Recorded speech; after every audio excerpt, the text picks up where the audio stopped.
You look on your phone and see what it's like. I'll be right back. You want me to get it? Sure.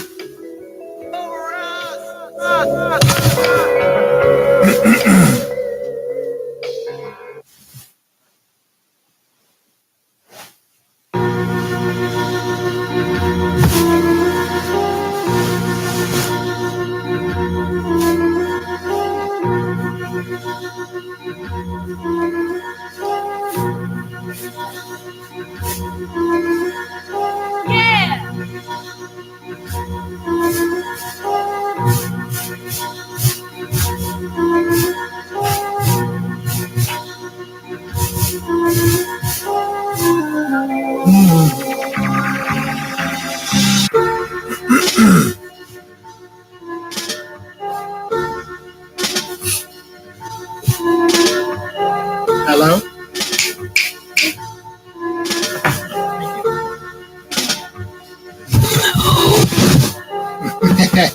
This is live. I know.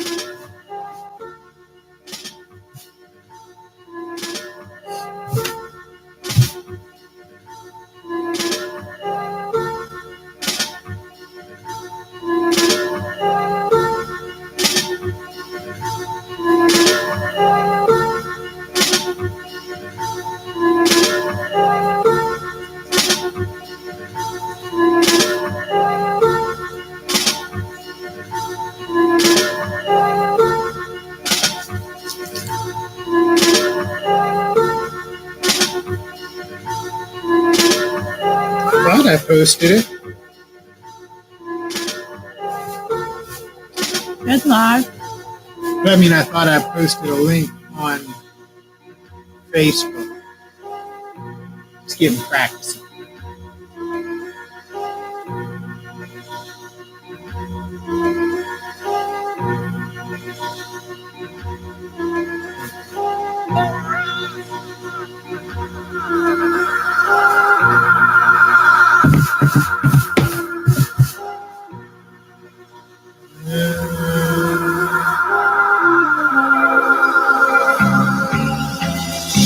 Oh yeah, I posted it. That's the old one. What? Like the one you were looking at. The one in Hollywood. Well, that's the picture on the page. Oh. I'm gonna send it to you.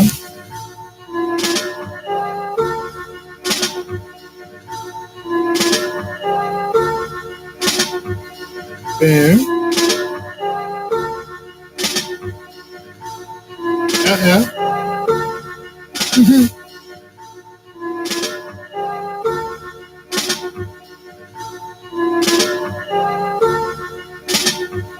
think there'll be like a 3-second delay.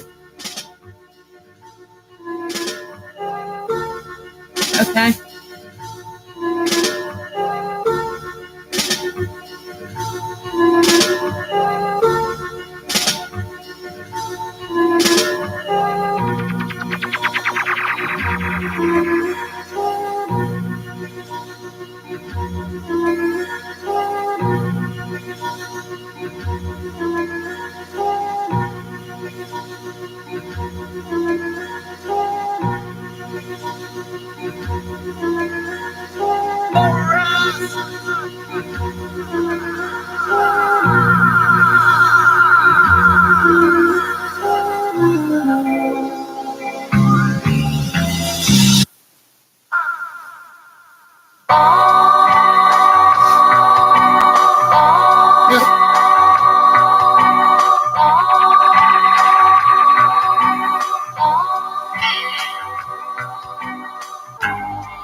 Go see what it sounds like.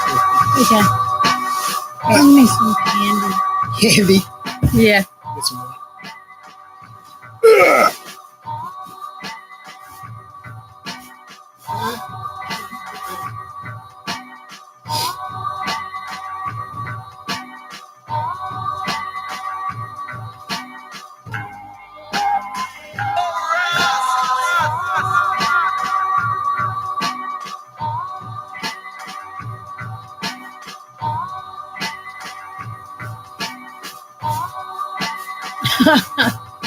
You broke the whole thing.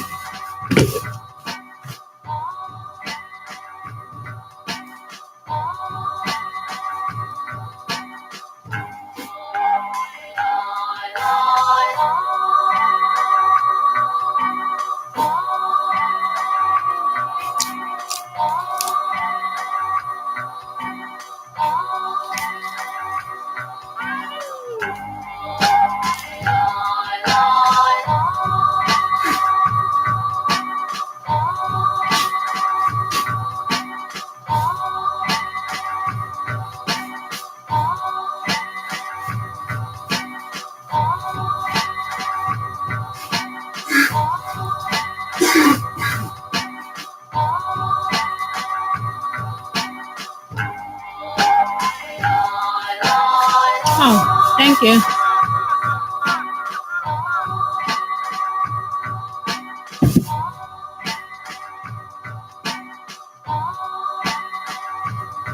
Lemon water.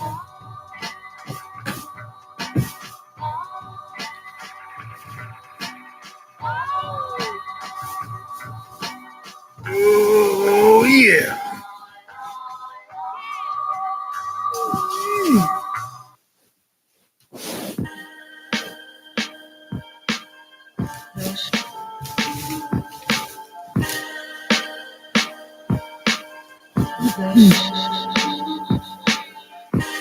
All right.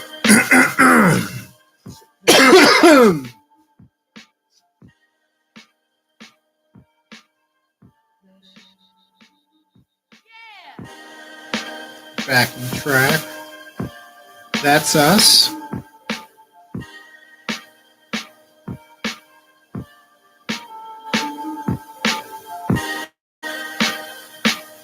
We've been on for 7 minutes. Okay. Hello? Hello? Hello, hello, Hello? Hello? hello. I get a lot of echo in this. Sometimes if we turn this on, I think I get less of it. You know what I mean? It seems less... whatever- Staticky. Yeah, less staticky. That's our mic volume. I say we just do it. All that echo. It's not a lot of echo. That's not right there. Go for it. Be artistic. Okay.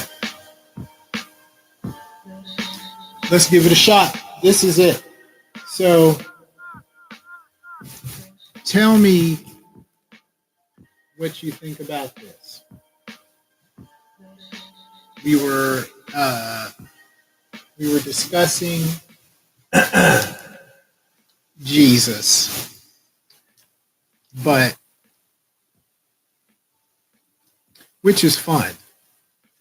But then I was thinking that we should turn the bass down a little bit, turn the treble up. So this is what I was thinking. We should put all that on hold and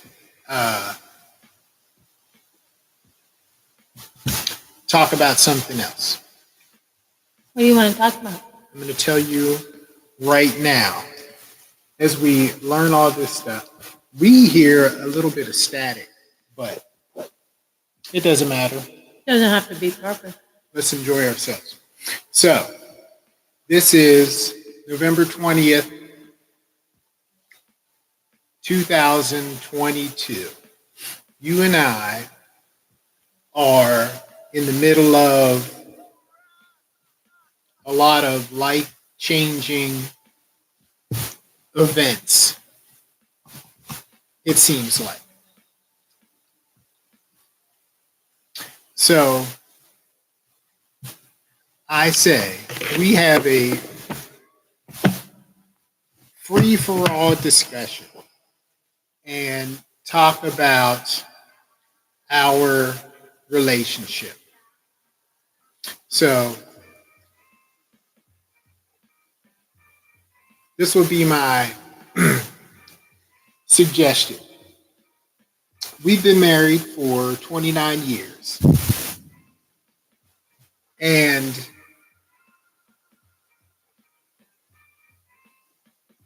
we've been through a lot.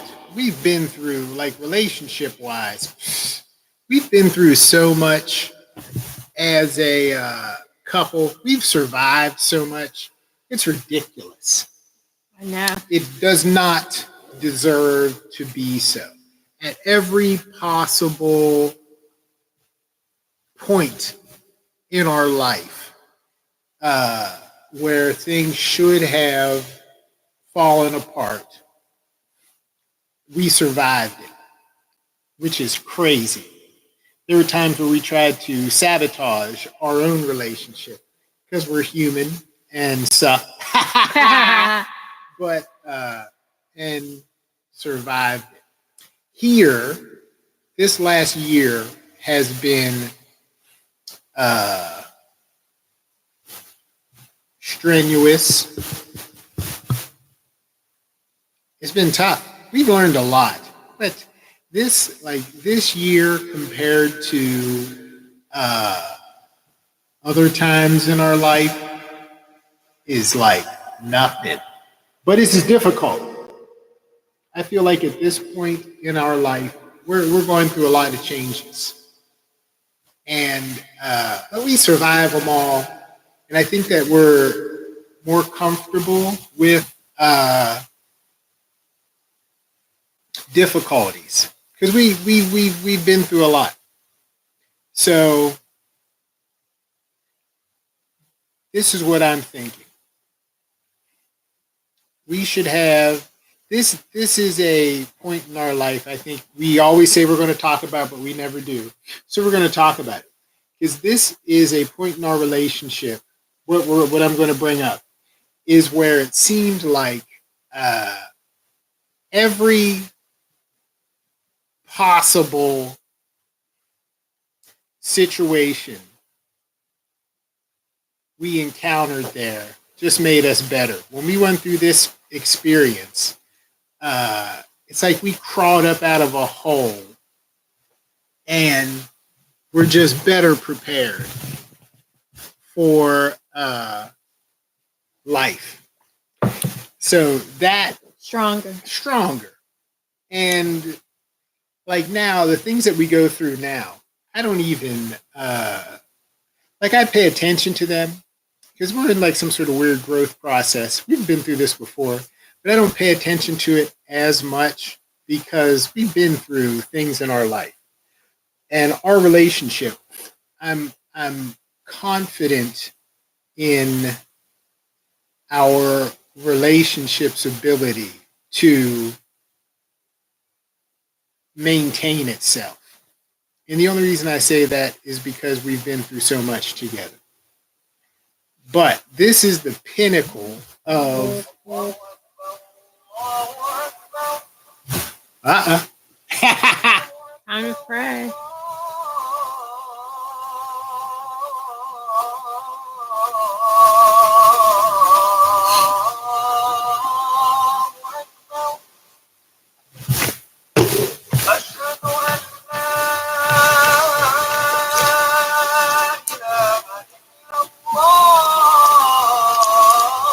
It won't let me shut it off.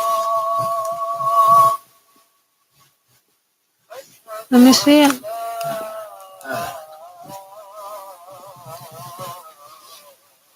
Oh, it's on here. Oh. I say that's not even my phone. Right? Let's think of it. Is it on here? Oh no, the microphone's so good it's in the back room. Ha! I thought it was here. I thought it was on your phone. No, it's this phone. Oh.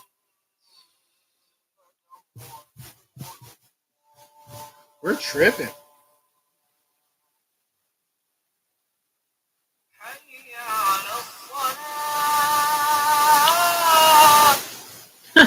I know. We got all this stuff around. So anyway, I think that this defined our relationship. California. We stayed in California for 18 months. and did not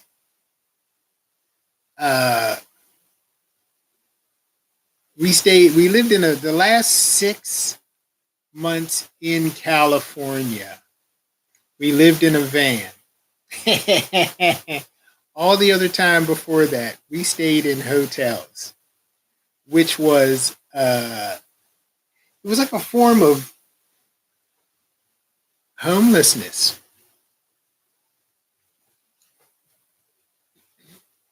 Comment? Well, I don't think it's like it was. We were homeless, but we weren't. It's like we made the choice to do it because at the time it was really trending to buy a van. It was a big thing on YouTube: buy a van, renovate it, and then live in your van and save money. You Right. wouldn't have to pay rent. So the way they were making it sound like online was like we didn't know it at the time till we actually did it. Was all these like rich young Well, people. not to interrupt you because we're going to go specific, but our version of it, that particular version of it, turned out to be, I would make the argument, it turned out to be a form of, I think it was homeless by choice, but it was weird when we look back on it. Not the whole van life thing. We should do something on the van life scam some other time, because the direction you were going, that's true. Like, it's not like that. Yeah, that's why I didn't view it as like homelessness. Now, let me make a case. Let's talk about the situation, and then we'll determine what was going on in our life. Okay. Because I'm making I'm going to make the case that we were homeless and didn't realize it. But I think I would also make the case that that was one of the. We'll figure out what it is as we go. Let me set the narrative. Comment anytime you want, as long as you want to. We'll just plow through this one. Okay. Okay, we're going to skip. Let me give okay. We, prior to moving to California, prior to living in California, I say A, we never lived in California because we never had a California address or a California You can license. still live there. And we never paid a bill that had a California address. So we lived in California. Well, we moved that way. We lived there. So we leave from, we used to live with my brother and his wife. So prior to moving there, we had lived in vans before. We should cover all that later. We broke down at different places. We lived in different places for maybe like a year, off and on. So we catch a train from Orlando, Florida, all the way to San Francisco. The only thing we have is we've rented, we booked a hotel, 6 nights in a hotel in Oakland, California. But we leave on a train in Orlando. And we took a bus from Bradenton to Orlando. We took the train all the way across to Oakland, California. We went from Florida to Oakland, California. We had everything we owned was we had like 2 backpacks, 2 hiking backpacks, however many liters they are. That was it. So we go from Florida to California. We get there, no family, no contacts. We've booked a 6-day hotel stay. We get off the train. The train was 8 hours late. We get off the train at nighttime in Oakland, California, kind of downtown or right at the bay, right across the bay from our hotel was San Francisco. So we get there, 2 backpacks, don't know anybody. That's December of whatever year that was. It was like 5 years ago, 6 years ago. Something like that. In December, we show up in Oakland, California. 2 backpacks. We end up living there until July of the next year. We show up.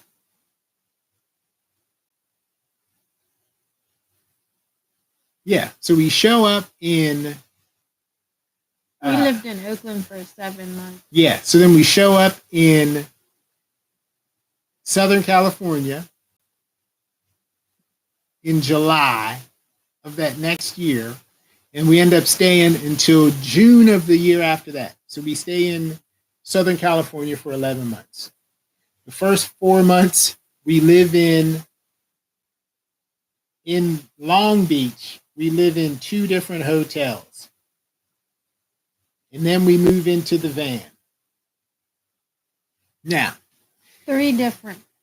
No, that was 2 different. 2 different hotels we lived in. All this was this. We'll talk about the plan later. So these are the types of places that we were living in. I'm going to leave the echo on. That fits our ambiance. Our first hotel in. I'm skipping so much. We're going to get to the kernel of why are we together or why the relationship lasts. Let's just make that the discussion, but I think this says something about us. So I'm skipping so much that it just should be, there's too much. Anyway, we show up in downtown LA. Wait a minute, you said Oakland first. No, I said we're skipping all that. So we showed up with 2 backpacks and we ended up living there for 7 months. We're going to skip all that right now. That was nerve-wracking. That was eye-opening. That was fun. Oakland. Yeah. 7 months. Yeah, we're skipping all that. So by the time we leave Oakland, now we're toughened up to that type of lifestyle. So we thought.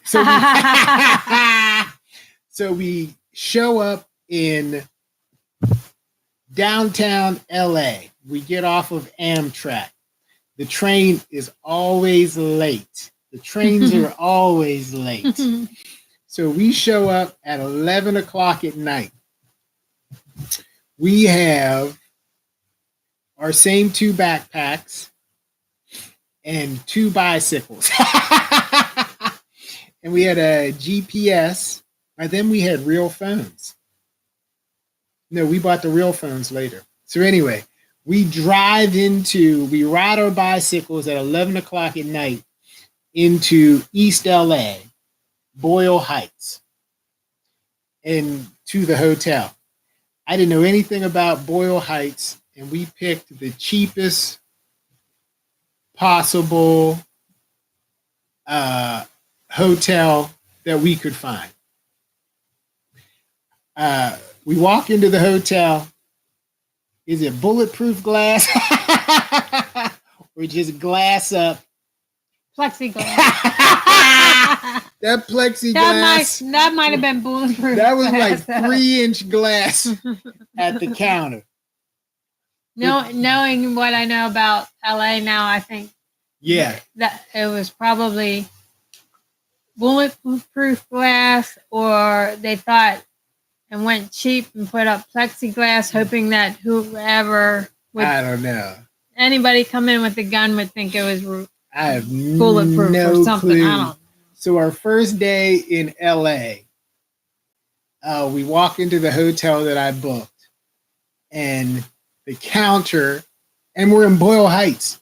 So later on, I Googled, YouTube Boyle Heights, and it evidently is known for gang violence and stuff like that.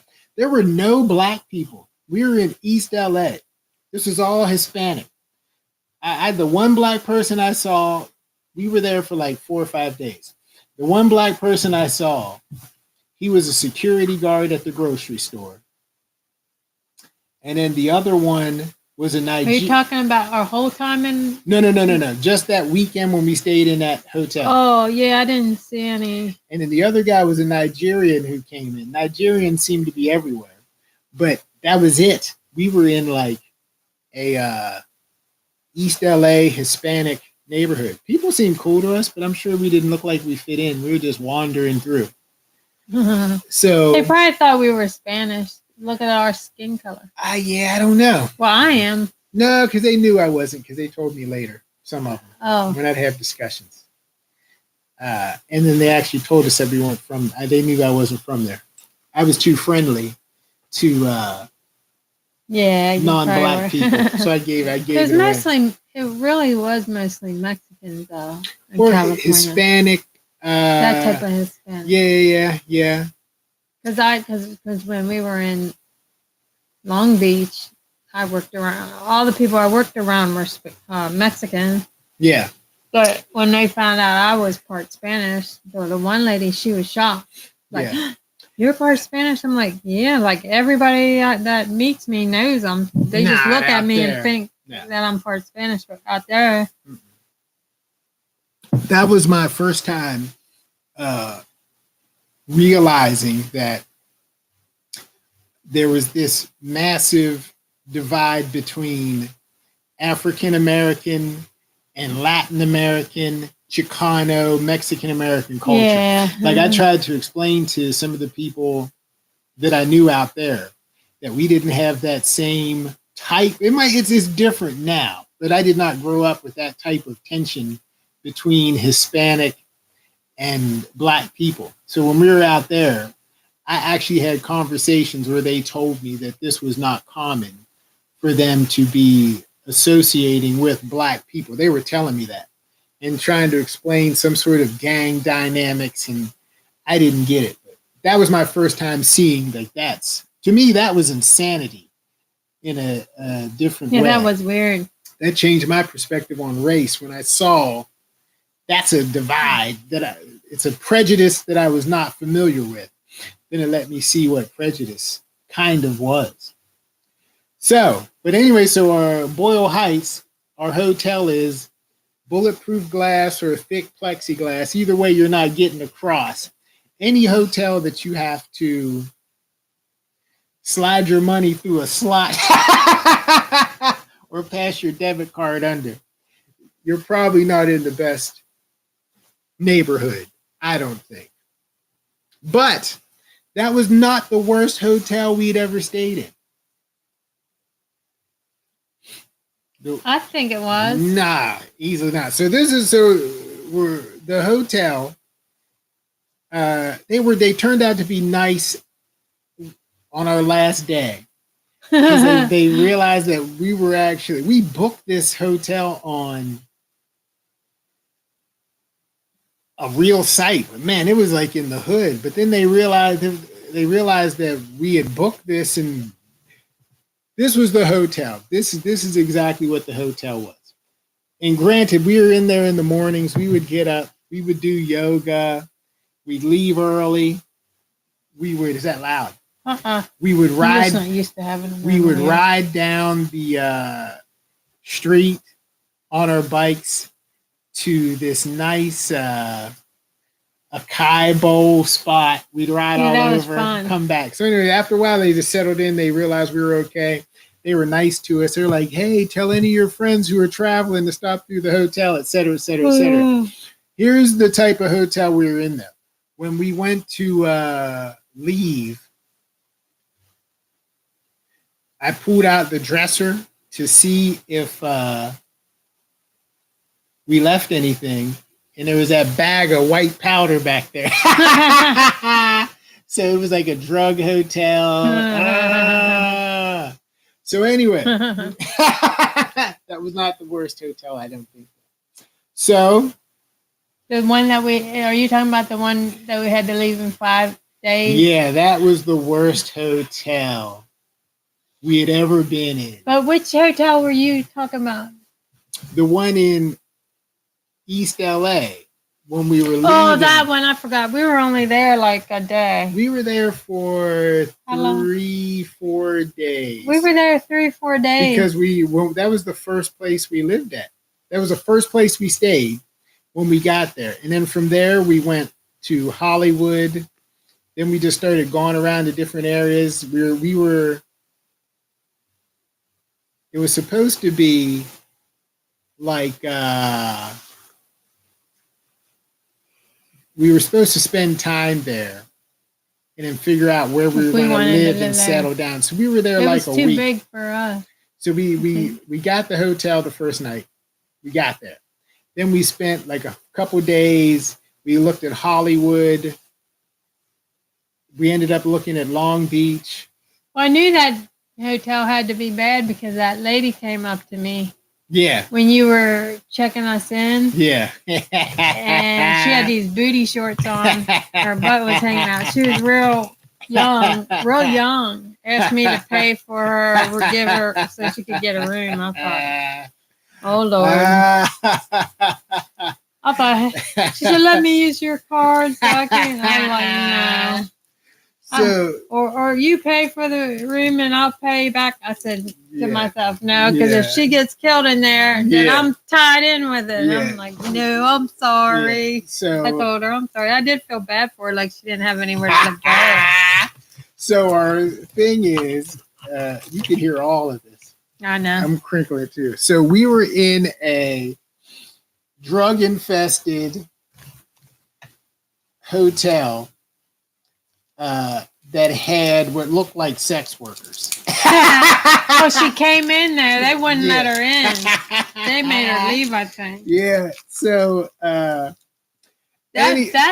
hotel was crazy. When we walked up in there, I felt unsafe or something.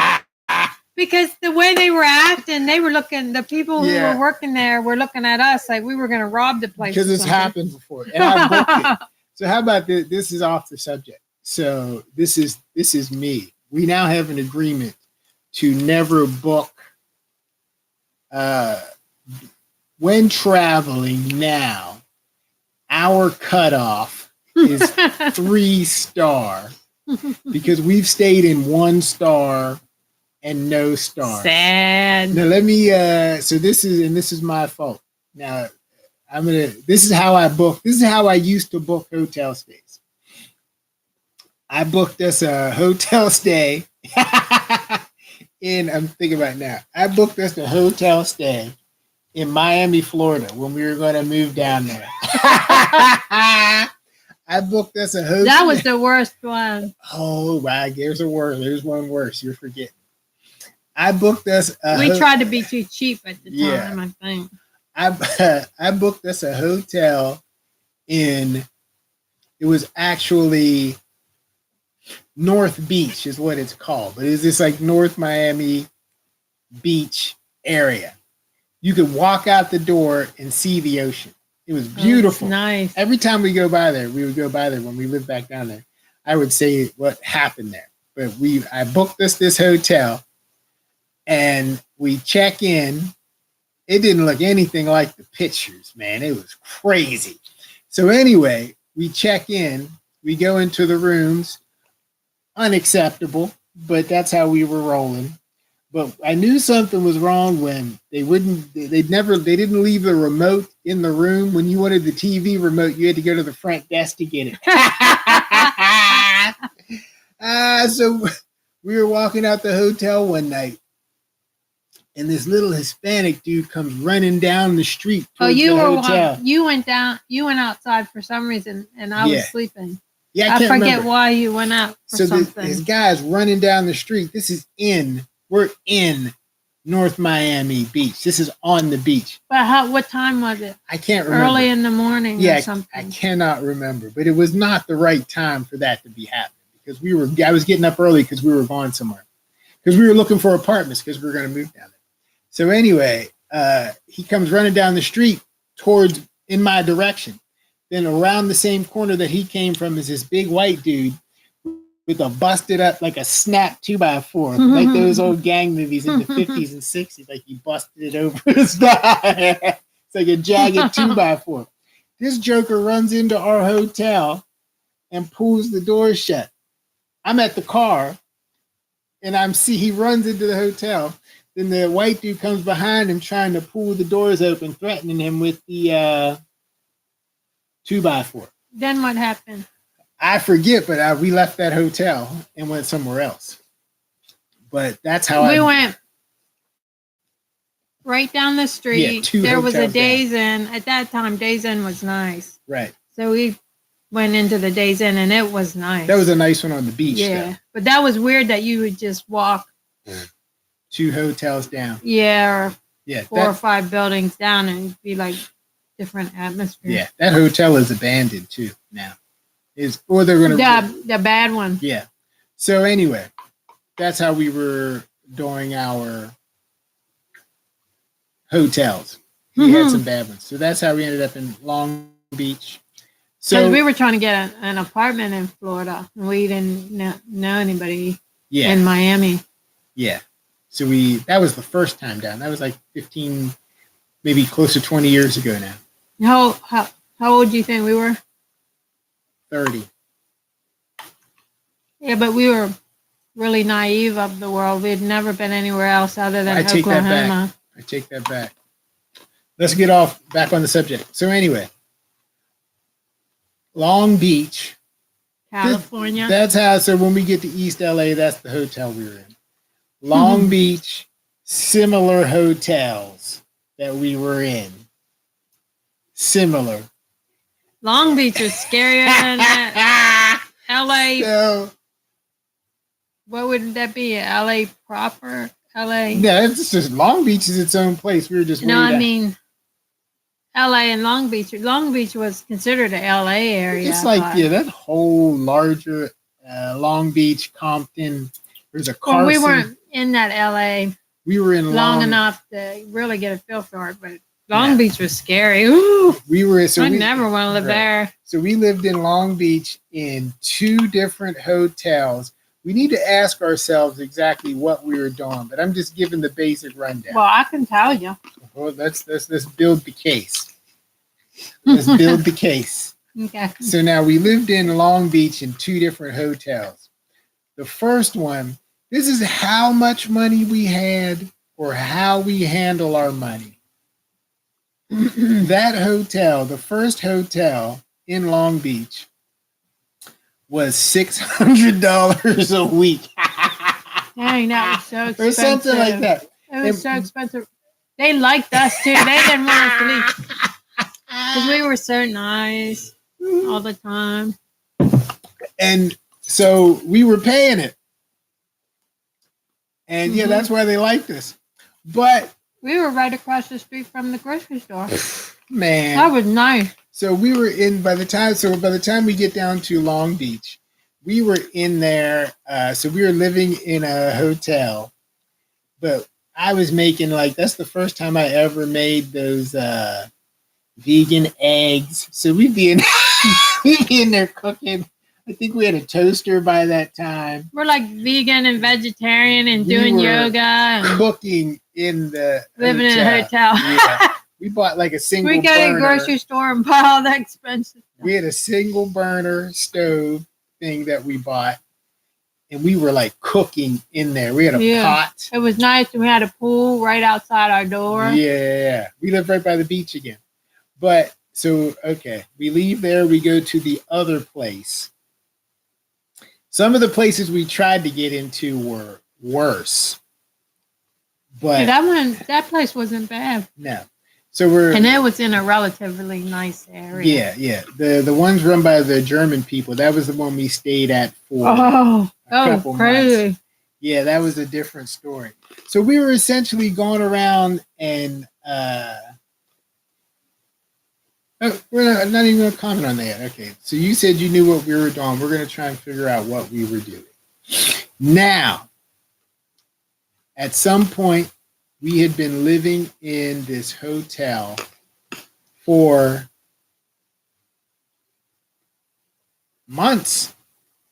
From July, we got there the end of July, August, September, October, November. In December, we bought a van. So Are you going from the German hotel to the van? we're skipping everything. We're Why? skipping everything because we're getting to the van. Okay. The van is the bottom of everything. So we think. I think it was out there. Mm. When we did that, that was like everything that we ever believed we probably built up from there. That van was, when I look back on it, an insane. Would you do that again in the exact same way that we got this van? I'm skipping our whole relationship. Oh no! And I'm coming down to this one particular moment in time. You mean would I buy that van the way we did? Is that what you're talking about? Yeah, I'm skipping everything. Oh, no. We talked all this time to get to this one event, and then we're going to make it make sense. Okay. What were we thinking? Okay, so we living in a hotel and working. We have bikes. We're living. We're cooking stuff. We have a microwave. This is the one thing I will say about And we had used bikes, and my used bike was like $3,000. it. That's when I started feeling like when we got our bikes when we first got it in California. Yeah, That's when I started feeling like pressure of how expensive California was. they were expensive. I couldn't believe it. Yeah, California. But that was one of the best bikes I ever rode, even though it was used. Yeah, Oakland was expensive. Northern California was expensive because we lived right near Berkeley. That was just expensive all around. Francisco, Yeah, that was just the ferry crazy ride cost of over. living. There were so many people who lived in their cars in the Bay Area. That's just how life was. There were so many people who lived in vans and cars Oh, it was considered in common. Southern California. It was just Working class people live in cars. Yeah. People would go to work all the time, yeah. unless you're super rich. So You don't live in an apartment. yeah. So this is the one thing. What is the one? One room.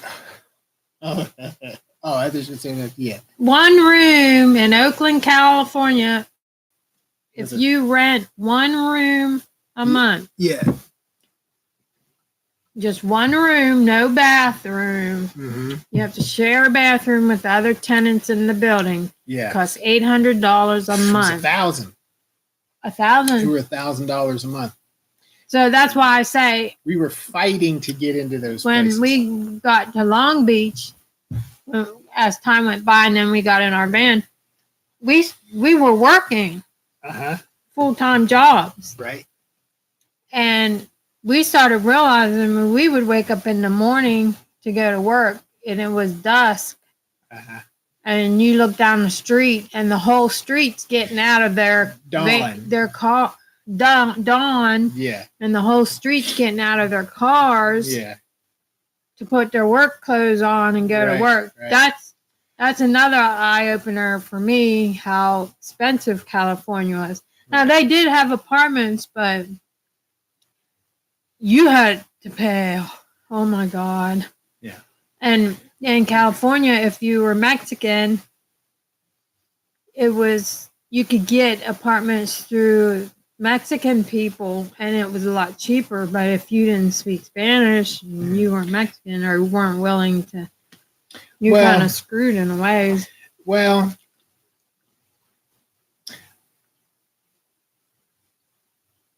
it depends on where you want to live, etc. But let's get to this point. Okay. Because this says everything about our situation. You and I are discussing. This says something about our relationship. That's all. That's how I'm going to put it. Okay. So we were in California for 4 months. And we buy a van. This is the discussion we're going to have. Now we're going to talk about buying the van. Look at that theme music. So I go on. So we're working. We have jobs, etc. But I am working for this paper company. You are going through different jobs at that time. You don't have any consistent work because neither did I. I was trying to see how much money I could make delivering. Oh, that time I did. I was working at that not nursing home. It was a nursing home. Yes. Okay. So you were. Yeah, I worked there for a while. Okay. Because we started looking for apartments there, remember? That's true. Yeah. So then I was in. Were we looking for apartments when we lived in the hotel, though? No, Yeah. because we kind of just got there and stuff. No, we were there for 4 months. So anyway.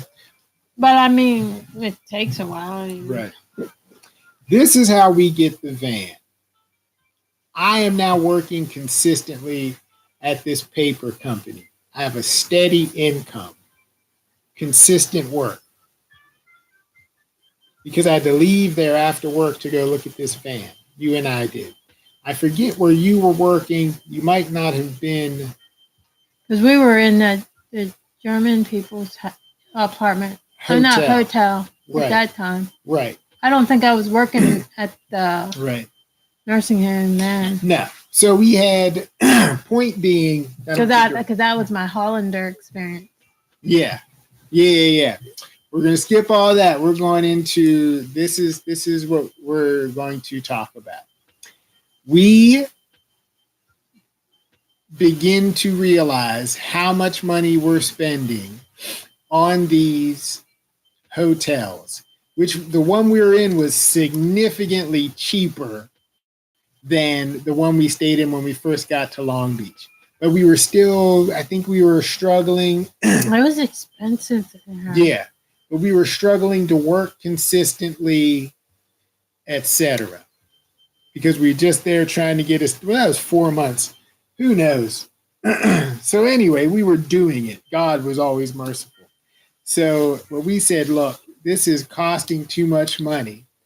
And it was my idea, I think, where I said, because we lived in a van before. We should try it again. So I go on. I bought a bike through this thing called Let Go. That's what it was called, I believe. Yeah, I think the app was called Let Go. The fat tire bike. Yes. Did you buy it there? Yes. So I go online. I see all these different vans for sale, and because of who I was at that time, what do? I go for the cheapest van I could find at the lowest price cheapest van, closest location because we did not drive. Yeah, but So- how much were we paying for that hotel a month? Like I'm going to say $400 a week or less. 375, 385, 400, something like that. I think it was more than that. Because we paid about as much as we did when we stayed in Oakland. The ultimate question was, why were we doing all this? But I'm trying to figure out. This is when you can have a point in your life, I think, where you just go completely against your survival instinct in order to achieve a goal. Like that lady in the documentary who came here Possibly. didn't have anything. Yeah. So I think that there are times when you go beyond your breaking point for whatever reason. I think this was the one that this pushed us beyond our breaking point. Where we just did something that had no rhyme or reason, where we were just like, this is what it is. And I felt good about it. So anyway, we were let go. I had purchased a bike on there and I've been looking around, etc. So I find this van for sale and it's in Huntington Beach. It says it's advertised in Huntington Beach, like $1,000 or something like that. And I start texting this guy back and forth, really responsive. He's answering my questions, etc. We set up a time to meet. Huntington Beach from us is like 13 miles, 12 miles from Long Beach or something. I think I Googled it because I wanted to know how far it was and how long it would take us to get down and back. So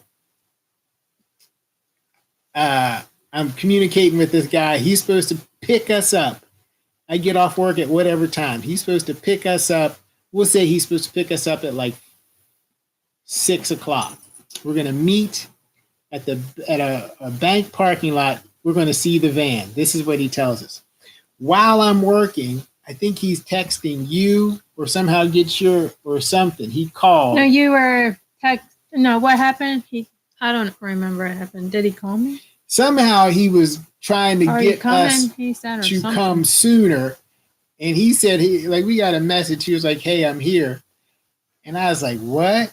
It's like, man, you're not supposed to, you're an hour early or something like that. So anyway. I think he might have called me and I said, hold on. Or I might have said, hold on, let me call my husband. Right. Because he told me you're coming later and he's still at work. But I'll call you back or something. Yeah. So, this is crazy. And then I called you and you called him or something. Now that we talk about the situation, it seems crazy. We were out there. So, anyway, he's rushing us. We go over to meet him. I thought he was going to have the van with him. I thought he was just going to come bring the van and show it to us, and then we'd either buy it or not buy it. I don't know what we were thinking. Either way, the van is not there. He's going to drive us down so we can see it. It's still daylight. I think he was going to take us down to see it or whatever. So either way, the van is there, not there. We have to ride down. A 15-minute drive, 15-mile drive. We were actually in the car with him for we drove for 40 minutes, I'm going to say. Longer?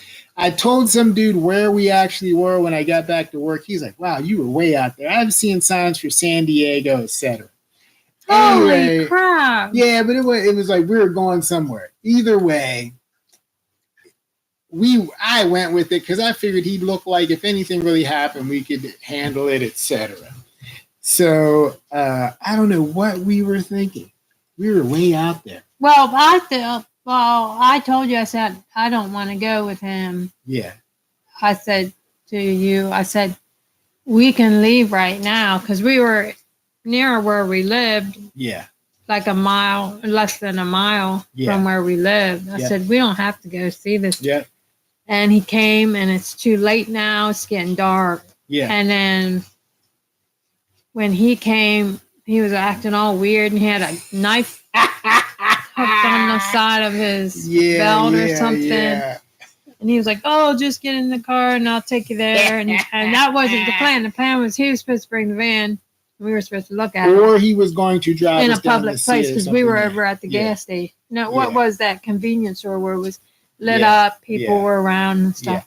I would never do this again. I was just, I wouldn't either. we were just in this moment. I think you were just scared because No.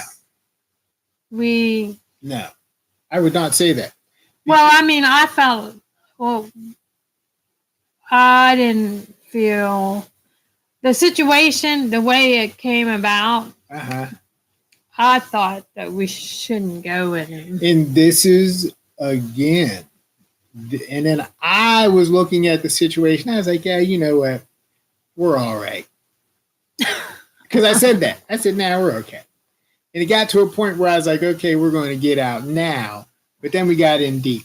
So I would not live like that now. But looking back, like I said, these are types we have been in never like that. We've never been in that situation in our relationship where we were making like these crazy types of decisions. I think that was just that time. I think all the other times weren't crazy. I mean, to people who don't know the mindset behind why we did what That's we did. what we're going to get to, but it does look crazy. But that day, I think we just made, for whatever reason, you felt comfortable to do it. Yeah. But then we ended up keeping that van for how long? I know, that's crazy. So let's get to the point then. So he drives us way out in the middle of nowhere. I forget the name of the place. We're way beyond Huntington Beach. We're way out in the middle of nothing. He just keeps driving, and I'm like, yeah, and talking the whole time. He was a nature photographer. He helped pit bulls with PTSD. No, he didn't look like anything. He looked like a drug addict. In my opinion, he looked like a drug addict. Well, who was a racist. I don't think that. With a knife on his side. So I was worried. Yeah, so we were just driving. He's talking all crazy. He got crap in the car. It was, who knows, man. We were out there. So we did that.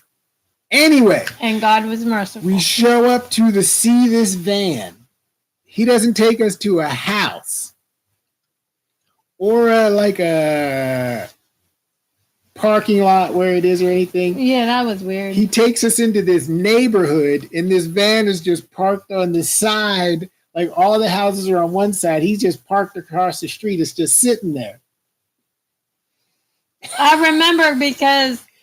And the van is... I thought maybe he was poor or something, and then he took us into this really nice neighborhood, and I kept thinking that they were going to call the cops, and they were going to come because we were parked there. Yeah. So this van was just in this nice neighborhood, just sitting there. The van is full of everything, clothes, computer, all sorts of stuff. And he was talking like $1,000. It was a Dodge Mini Ram. The tires looked good. It had solar panels on top. It was pretty big. The battery was still in there, etc. So he wanted $1,000. I said, wow, okay, let's start this up so we can ride it around. It wouldn't start. So this thing had been sitting there long enough that it would not start up. And then I'm like, nah, okay, thanks. You got to take us back home. And then it starts. This guy is like, no, hold on. I can drop the price. I can drop the price. I'm like, nah, we're not interested. Really, it doesn't start. Something we don't know if it's going to run, blah, blah, blah. So he goes, no, wait. I can go get a battery. So fucking, yeah, he did say, where did he go? He left and said he was going to get a battery at the local car. And it was already, what time was it? I don't know. It was getting dark. Getting It was dark. getting dark. He left and said he was going to get a battery. So when he left, I took my phone. I started downloading Uber because I was going to take I said, let's get out of here. Yeah, wherever we were, I looked online. We could take an Uber to a train station or a bus station, and then we'd have to take a bus all the way back. It was like an hour and a half or something, 2 hours on bus and mass transit, wherever. I still would have did it. Yeah. So we're down out there downloading this Uber app so we can get someone to pick us up and get out of there. So anyway, he comes back with this battery, and then it starts up. But then by that time, we're like, you know what? We're going to pass. We could just take we didn't us think home. it worked. So we're sitting in the passenger seat. It wouldn't. We were messing with it. Then I was in the driver's seat. He was standing beside me. So I'm about to get out of the driver's seat, and I'm like, nah, we're good. And he stopped me. He's like,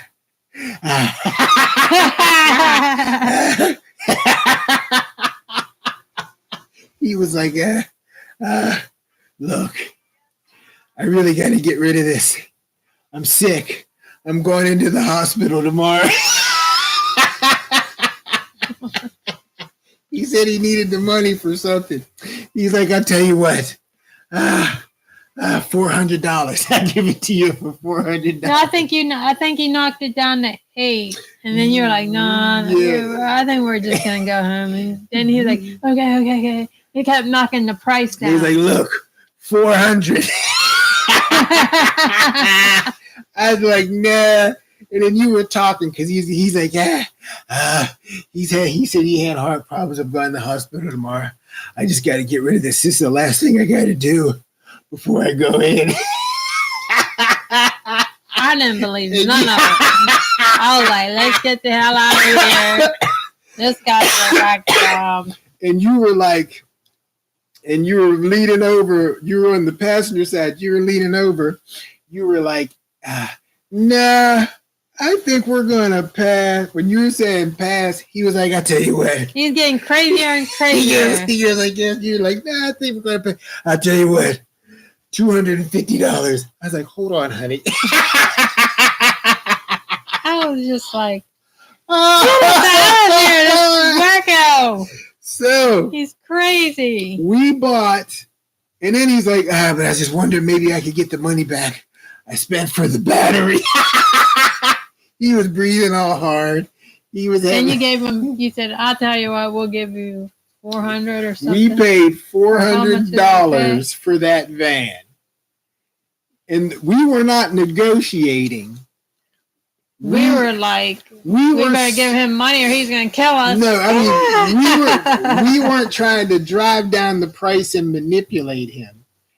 It just got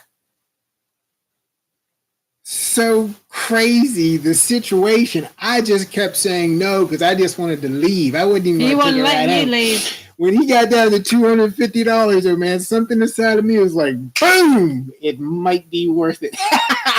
So this had nice tires on it still. Well, we never drove it too much. The whole van was actually kind of Yeah. nice, wasn't it? After he got all his stuff out. All the windows were tinted real dark black. It had a solar panel system on the top. The battery was already in there. It was a fair amount of space. So anyway, we started up. Other than he signs it over to us. Anyway, it was a little. was that even legal? It was a little. It was.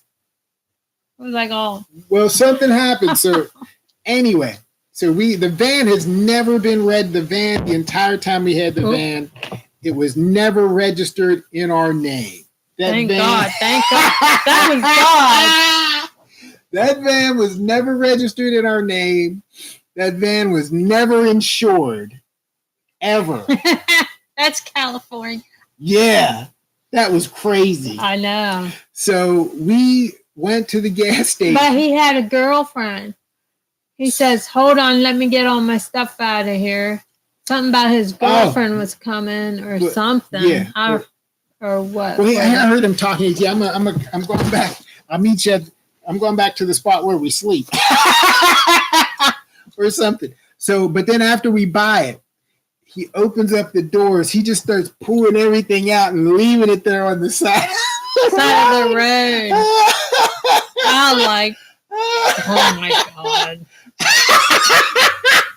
I just wanted us to leave. I just wanted him to be away from it. Because I thought he was dangerous. He was like, we're going to buy that van, or or he's going to force us to buy it, or something. And there was a computer in there. He just starts throwing, he opens up the doors. I'm like, hey man, don't you and all your stuff? He's like, oh yeah. He just opens up the doors and just starts throwing stuff. He didn't want. He said, my girlfriend's coming with some kind of car. I'll put it in there. And I don't think he is. I think he's going to leave it on the side of the road. There were, he left fishing rods in there. So anyway, there was a computer. I was like, hey man, you're throwing that computer out. Oh yeah, you don't want that. That'll get you in trouble. He's just throwing everything out on the side of the road. We get in, crank that joker up, and just pull off. We go get Once gas. we pulled off, I felt better because we were away from him. Yeah. So he signed over the title and everything, but we never got it registered, never insured it, ever. And anyway, so we go get gas, then we drive home. We're going like 55 miles an hour, taking it easy. It drives. That thing drove. That thing started up every time, except for when the battery went dead. But that thing cranked up all the time. So anyway, well, there was every once in a while the battery it wouldn't crank up, because remember we would have to move it because of the cleaners on the road. I mean, it was always battery issues. One time the battery was bad. Crap. But then it always did crank up for us. Yeah. So, but the windows were tinted, solar panels. So we drove it back to Long Beach, and we took it to a car wash, and we waited until the attendant left, and then we washed the whole thing, the outside and the inside. We vacuumed it. We washed everything out. But then he left a whole bunch of expensive sea fishing rods in there, which we don't fish or anything. We just took all that out and left it at the car wash. But we kept the bags, and we put our we make our own jewelry, so we put our jewelry stuff in there. Yeah, that was nice. Yeah. So then it had a back seat. We took that out. There used to be this park where everybody would hang out at. We took the back seat out and dropped it off at that park and drove off. You don't remember that? Yeah, where all the homeless people would hang out. Yeah. So we dropped it there, and I guess they used it or something. Yeah. So we take it back to the hotel. We stay in the hotel for another week or so. We move into this van. But you didn't tell them how that hotel was. I was trying to think of one story that would describe what that hotel was like. Well, at first when we got there, I thought that our room was almost exactly beside where they would check people in and out. Yeah. So, and I think they lived there, the husband and wife. They were older people. You could see their house. And they had like a grandson that lived with them who was like 10 or something, or come see them or something. But when we first got there, I thought they were mean people. Mm-hmm. They weren't very like friendly and all this stuff. But by the time we stayed there a while, by the time it was time to leave, I realized they were really nice people, but California is really dangerous. And the man, he had to like monitor the parking lot because his grandson and their children, other children would play there. So all these crazy, I guess it'd be drug addicts or whatever, come in the parking lot. He'd have to run them off. These are. I'm gonna give you 3 incidents or 3 things that will tell you what type of hotel that was. Number 1, that room was nice though that we had. It was nice. Number one, they had a heat wave out there, and the heat wave made the air conditioning go out one night. Do you remember that?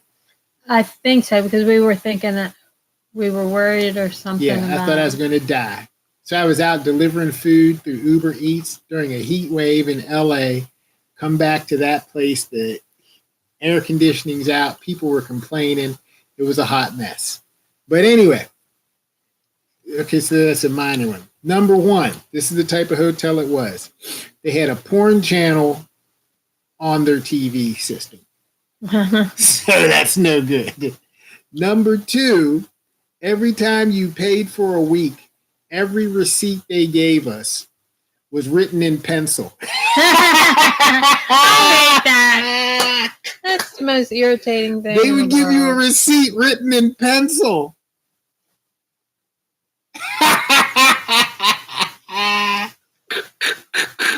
What was that? They could kick you out at any time. They liked us though. Yeah, they were all right. They were all right. They were sad when we told them we were leaving. Yeah. Why? Yeah. So all the places were, I think. Yeah. We get into the van. So this was our plan. We were going to move into this van. By doing so, it was December. We were going to save money. This is after living in California and for be a less good while. stressed to work. Now we lived in this van from December until June, 6 months. And it was never registered. It was never insured. We never got a California driver's license. And that was just, we existed out of this van. So the first week we move in, this was the plan. We were going to get memberships at the 24-hour fitness. And so we could shower and make sure we were clean and just do everything out of the van. Boom. So you get your membership. You go in on like a Friday and you get your membership. We move into the van. You get your membership on a Friday. I say, you know what? I'm going to wait till Saturday and go in and just get my membership Saturday morning. Because I got off work. We get all of our stuff out of the hotel. We move into the van. We are parked across from the post office in downtown Long Beach in this big vacant lot. You got us busted in that lot, and we had to move because you would come home from work, open up the van door, relax, kick off your shoes, put your bike on the side, walk around the van, chill, then crawl in. So the reason why we had to leave that site was because the police came through one night and they were rocking the van. They were shining their lights in there. But they couldn't get in because the windows were so dark. But you don't say nothing. Didn't I say that? Don't say nothing. Oh, yeah. They were like, we know you're in there or something. And there was another dude. He was right beside us. It was this black dude. His man had his clothes hanging on the outside. Why didn't they bust him? They were rocking his and knocking on. He was not coming out, man. That dude was, he was a real one there, boy. That van was like, woo. So anyway, we move in on a Friday. I say, well, I'm off on Saturday. I'm going to go get my membership on Saturday. So I wake up. I think you had to go to work. We're in this van. We're living in it now. This is the first day. So while we're in there, I go down on Saturday, and their offices aren't open on the weekend like that. Like you couldn't get a membership on the weekend. So I went all day So I got off work Friday. I went all day Saturday. I couldn't shower. I went all day Sunday. I couldn't shower. And then You roughed it. Monday, I had to go to work. I had to be there at like, I forget what time I had to be at work. Either way, Monday I had to be at work. So I couldn't go in until Monday after work. Then I signed up, exercised, and showered. I know you Best were happy. shower of my And life. Anytime Fitness was nice. Anytime Fitness was awesome. So That was nice. yeah, so we're in that van. Now this was our van routine after we got kicked out of the Parking lot. of the post office. We stayed right. There's a Pine Avenue. It was like the main strip in Long Beach, or Pine Street. I think it was Pine Avenue. That's where they'd have all the events, all the shops were, some of the restaurants were on there. There was a parallel street, one over. I forget the name of it. But we would stay in the far end of Pine, near some people's houses sometimes, and right around the corner on this little side street. But then right up the street from the hotel is where we just stayed there. That was predominantly where we stayed after we figured it out. Because we'd have to move the van on certain days. Yeah. That street cleaning. Yeah. But after a certain, like an hour or something like that, you can move it back or something. Yeah. So we lived out of that van. It was never registered, never insured. Every like Tuesday and or Thursday, between the hours of, I think it was like 2 and 6 a.m., they would come through and clean the street, one side of the street. So once or twice a week, we would have to get up early, like 2 or 3 a.m., turn the car on, depending on when I did it. We'd have to get up. Sometimes we could just park right across on the other side of the street, but people would beat us to it. Yeah. Other times we'd have to drive on a little back street to try and find somewhere to park.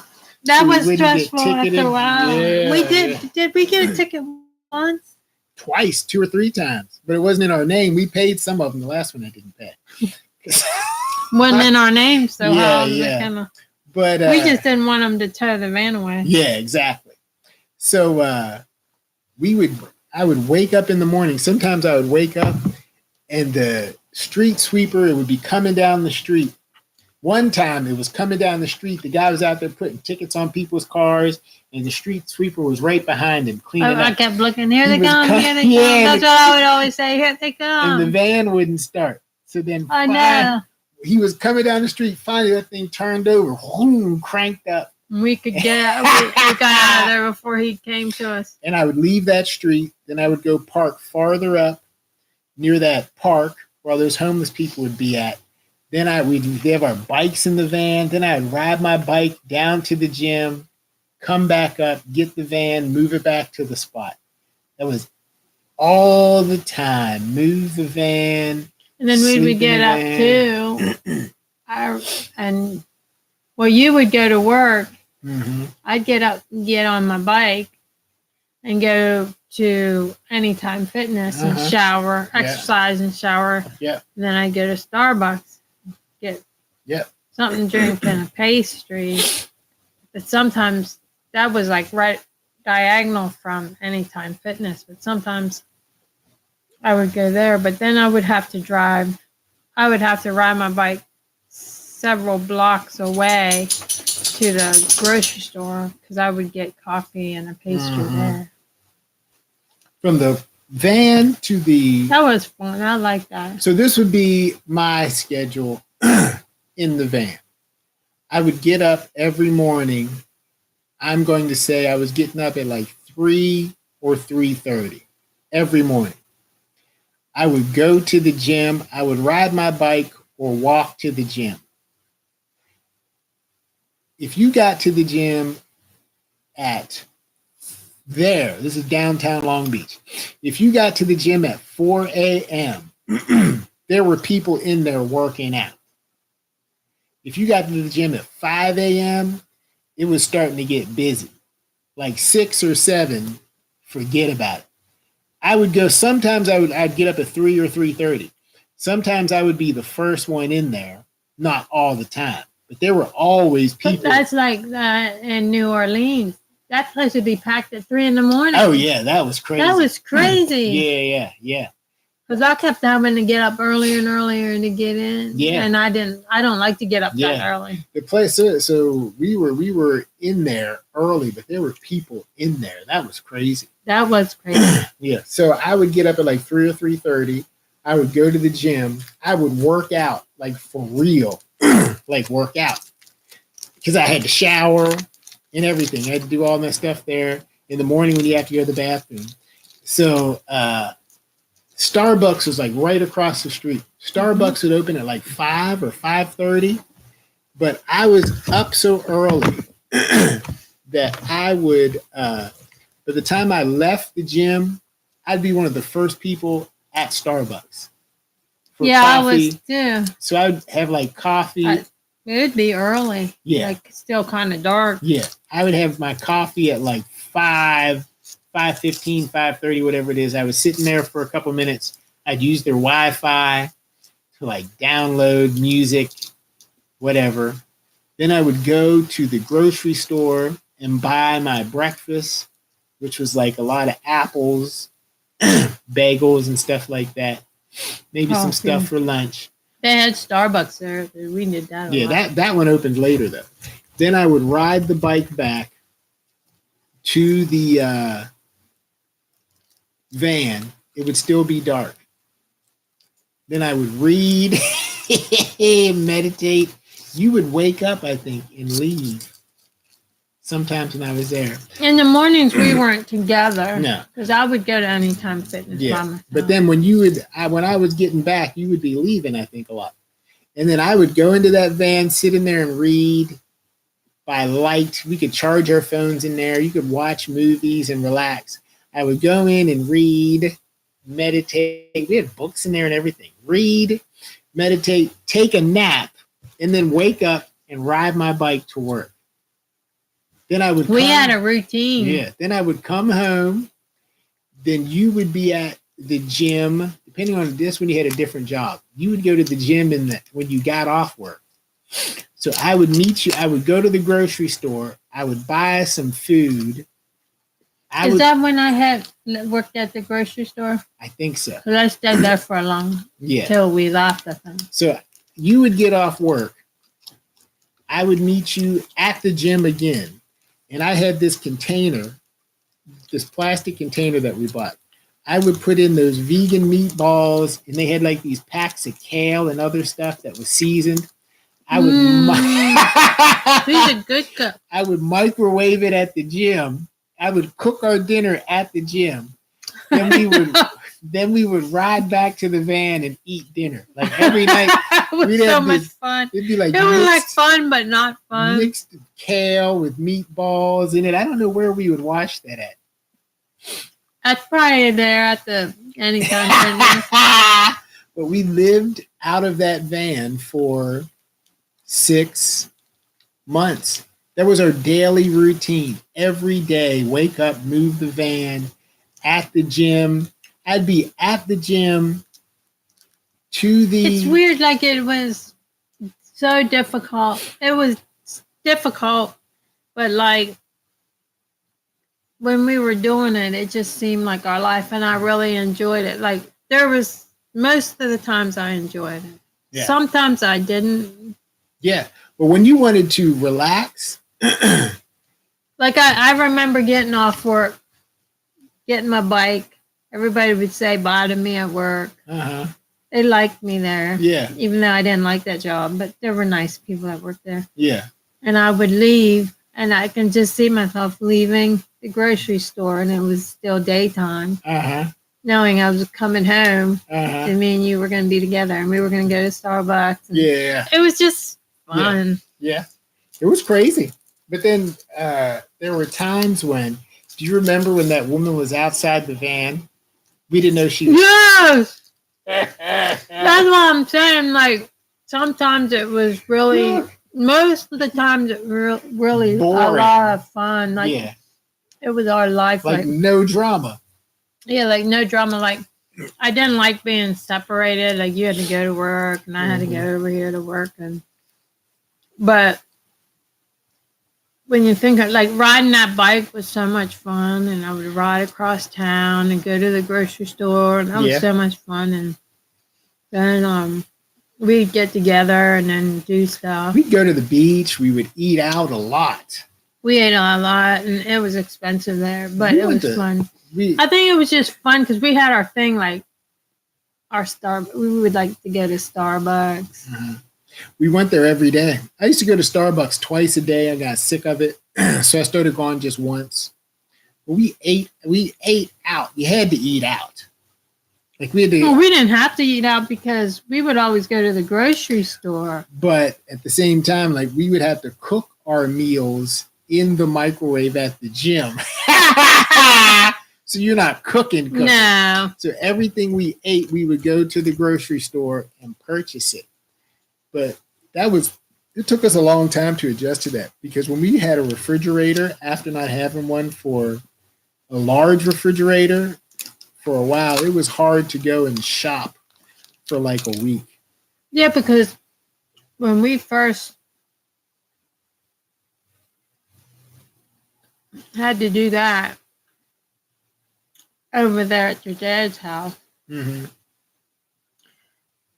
we were, I think it was there. No, in Hollywood, Florida. Yeah, that was Hollywood.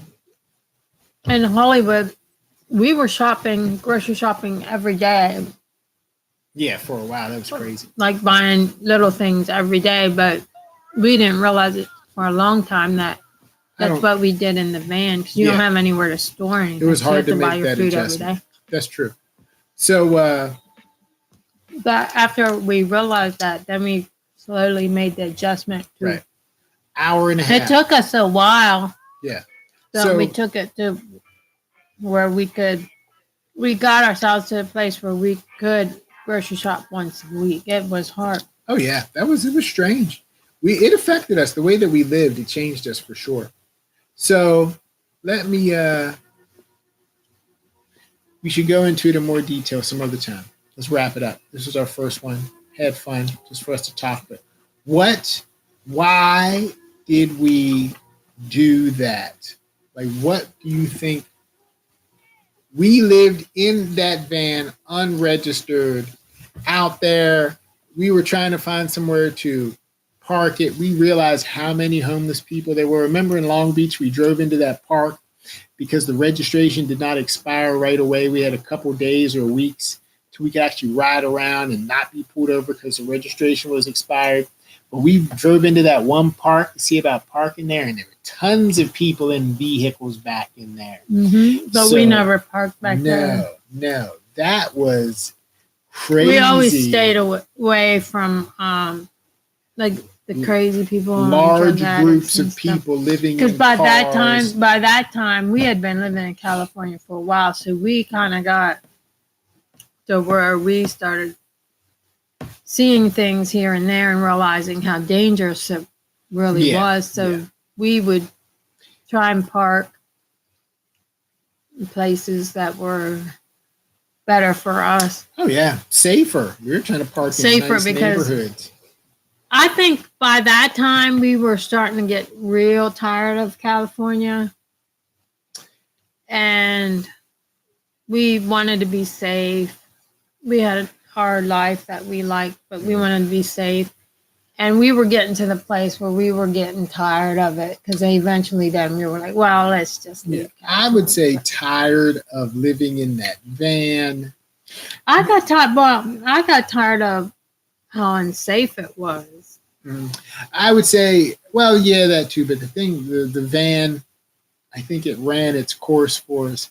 But looking for apartments at those prices, that was crazy. But then when we lived when we lived in Hollywood, those apartments were probably about roughly the same price, because we were looking at that place in Long Beach for $1,000. Our apartment in Hollywood, by the time we left, was $1,000 a month. Right.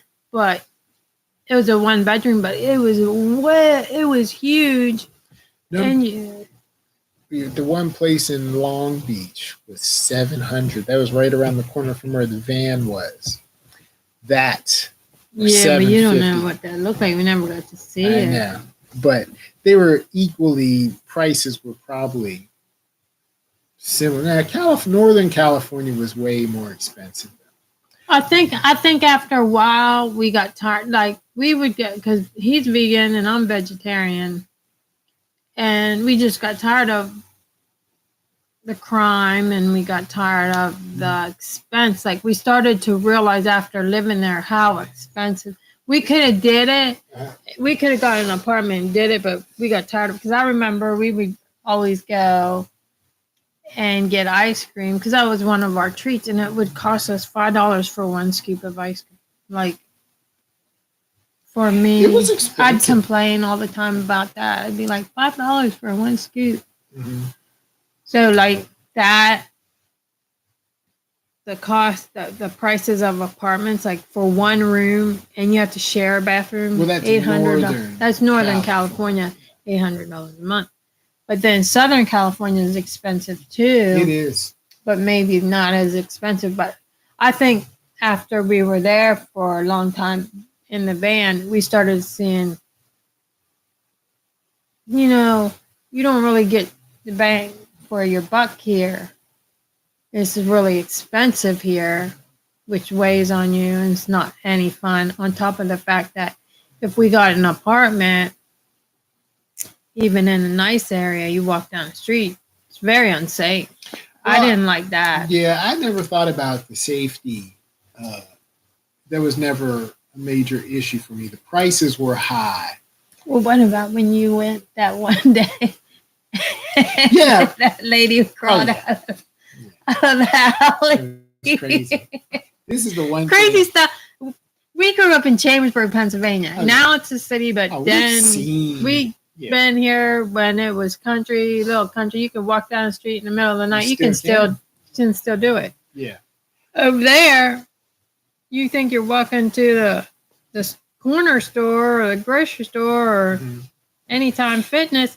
At any given time, a crackhead could walk across the street, someone high on cocaine come over, Yeah. and we never got hurt. God was No. merciful, but I'm sure there was plenty of times people got hurt. Of course. They just walk up to you. Like, Well, they're not like they had homeless people in Hollywood, but they didn't walk up to, I mean, I started feeling like this is a very dangerous place. Like Right. these people are mentally ill and they're walking the streets, and it's not just like one here, one there, like a lot of mentally ill They people. had a large homeless population. Mm-hmm. And I think that a lot of people who are chronically homeless, they do have, a lot of them have mental health and drug abuse issues and things like that. California, you really saw, in my mind, you really saw the failure of the social safety net system that we're supposed to have here because it came down to finances. The number of people who were homeless against their will or not by choice Yeah, that was crazy. was astonishing out there. So you had a lot of that going on. So it was undeniable to see so many homeless people, so many people with mental health issues and other types of issues in that type of situation, and to be around so much wealth. I get Yeah. you. I never felt That's like crazy. super unsafe because I don't think that we were in those types of situations. And we didn't put ourselves in those types of situations because of who we associated with or how we lived. What, if you go to bed at 9 o'clock at night, you're going to miss a lot of the drama. We were We asleep probably missed a lot of it. in downtown. But when you're walking down the street, we're like, oh, let's go to the grocery store. And you're walking down the street and everything looks normal. Mhm. Palm trees and this and that. And that. Everything looks normal. People are going about their business. and you're walking down the street and you notice that right up the street, some woman steps out into traffic, pulls her pants down, and poops on the road. Now, I might sound the country, but hey, that's not normal. You know what I mean? Or, yeah. And then after that, probably before that, I just started noticing that, like, you'll notice certain things when you you've never lived in that type of an environment before. Yeah. But when you live there day after day after day after day, and you see things here and there, that's not normal. Like, when you're going somewhere or you're at Starbucks, we would always go to Starbucks. We had fun at Starbucks. Uh-huh. And they had an outside drinking area. Uh-huh. And we sat there. We were having fun, talking with each other. And there was this homeless woman sitting there at one of the tables. Uh-huh. And I was like, well, what can you do? You know, you can't tell her to leave. And she's not supposed to be there because she didn't buy anything. But what are you going to tell her, to leave?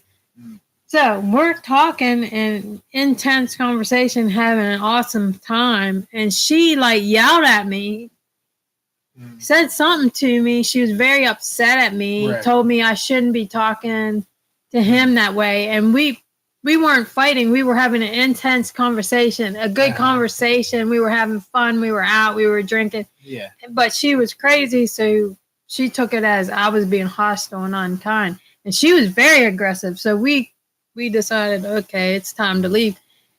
By that time, then, a little while after that, we did move from California, but that was like towards the end of it. But when we first got there, we were really not, at least I was really naive to like street life, like not even street life, like we were just at Starbucks getting something to drink. So we were doing normal things, but I think we both were, but I know for a fact I was really naive as to how dangerous it is in California. And when we lived in Oakland, we lived in a nice area. People had super expensive houses in our area, and they had like these freaking crazy, I mean, homeless people just standing on the sidewalk in front of these houses and stuff. And like stuff, not just, oh, you're driving down the street, oh, there's a homeless person, or there's a these people were like freaking hopped up on some major drugs. Well, homeless, like you're scared to walk past them. Like you'll walk across the street because you don't know if they're going to attack you and this is like in a super rich area. Right.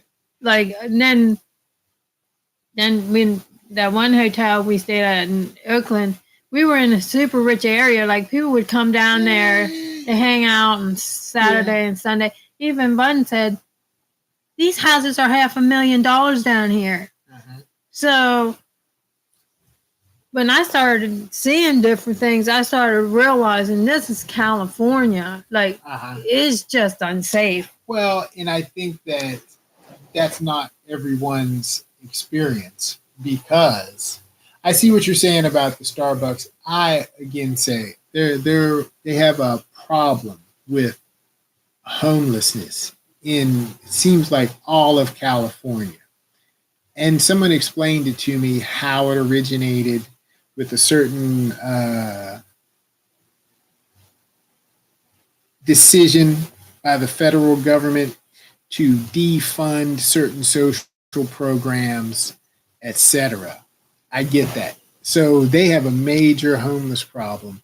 Well, most large cities do. I think California, people don't understand the number of homeless people who live along the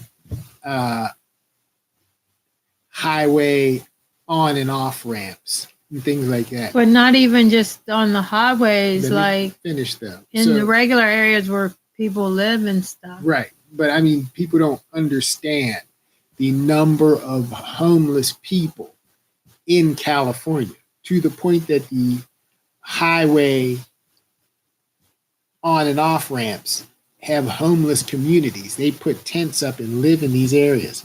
So in downtown LA, when you get on and off the highway there are tons of tents. There are homeless people everywhere in very open and public spaces. That's an issue. And you have a lot of mental health issues. I've never seen it like that. But, and I've been in situations where I think that I felt, I don't know about unsafe, but you're in difficult situations with people who shouldn't be left to roam the streets in that condition. But for me, I don't think that it wasn't so much afraid. I reached a point where that's just what we did.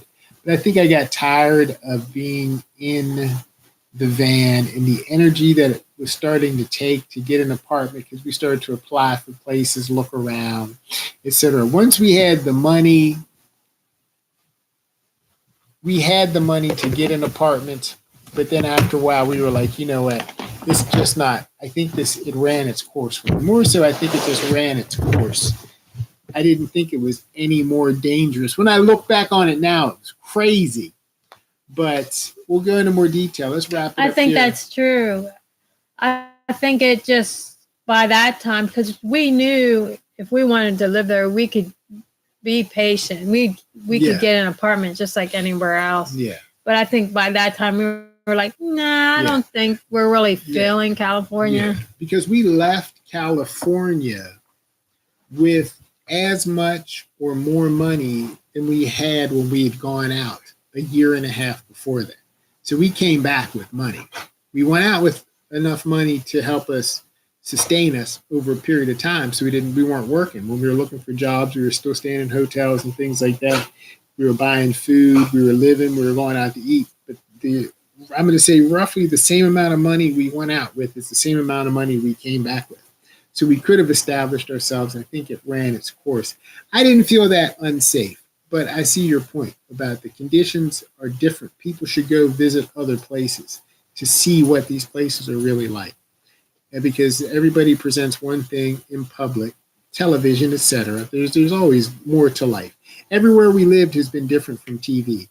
But, so the point is, we put ourselves in that situation. We should explore it more later. But you said you could tell us why you did that. Why were we living like that?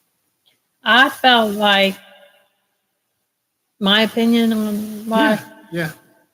I felt like we did it because we had always looked at videos on YouTube about, at a certain time that it was really popular to get a van and renovate your van and live out of your van, and then you could have a more free life. You wouldn't have to pay rent, but you would still have a house. It'd be kind of like, your van would be like an RV because you would renovate it, and then you could move around. Mm-hmm. Like if you didn't like where you lived, like if you moved somewhere you didn't like where you live, you could just leave because you were in your van. And you would have more time because you wouldn't have to work all the time to pay rent. You had more time to be together. Or if you did work 40 hours, you could save your money for what you really wanted to do. If you wanted to buy a house or buy land or whatever. But the big thing for us was the reason why we went into the van that time, or just period? You said why. Let me answer it first. Okay. Why? Because I was thinking of something different. Why were we in that van? Why were we in that situation? Oh, okay. Why? Let me go first since I clarified it for you. Oh. I would say the reason that living like that, when we came out of that van, we left California on our anniversary, like our 24th, 25th wedding anniversary. The day of our wedding anniversary was the day that we left California. But we went out there. I was so tired of